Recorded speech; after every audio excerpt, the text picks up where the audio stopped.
Scheana Shay was a 21-year-old aspiring actress when she met Eddie Cibrian. He was handsome, charming, successful, and, as she was told, separated. That last detail mattered. At least it did to her. I didn't see a single red flag. Sheena recently admitted, reflecting on a chapter of her life that would later implode spectacularly. For years, her name has been associated with the messy entanglements of Hollywood love triangles.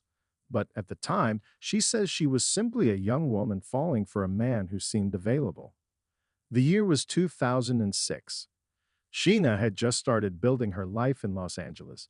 Between auditions and cocktail shifts, she navigated the uncertain world of entertainment with a mix of ambition and naivety.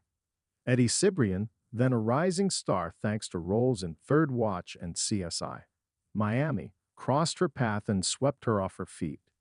He told me they were done, just working out logistics, she recalls. I had no reason to doubt him. Their relationship began quietly. She kept it private, assuming that discretion was respectful. At no point, she says, did she feel like she was sneaking around. We went out. We were in public. I thought I was his girlfriend. What she didn't know was that Eddie was very much still married to Brandi Glanville and that she wasn't the only woman in the picture. The revelation came like a slap. One evening, she turned on the television and saw the paparazzi photos. Headlines screamed of infidelity. But the twist wasn't her. It was Leanne Rimes. The country singer had been caught kissing Eddie on set.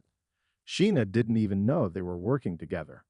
Suddenly, she wasn't just heartbroken, she was implicated. I found out about Leanne the same time everyone else did, she says. I was blindsided. I felt sick. In the media's version of events, Sheena quickly became the other woman. The narrative painted her as complicit or worse, calculating. But Sheena maintains that her involvement was based on lies. She ended things with Eddie immediately after discovering the truth, she says, and never looked back. Still, the damage was done. She was dragged into the tabloid storm, her name linked to a celebrity scandal that had nothing to do with her choices. At least, not the way she saw it. It's a weird kind of shame, she explains. I wasn't trying to hurt anyone. I was just lied to. But people wanted someone to blame.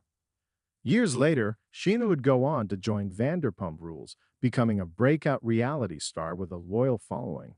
But the shadow of the Eddie Cibrian affair has lingered in interviews and fan forums alike. Now she's reclaiming that narrative. It's time to stop letting people write my story for me, she says. I'm allowed to tell the truth, even if it's messy. She describes how the experience hardened her.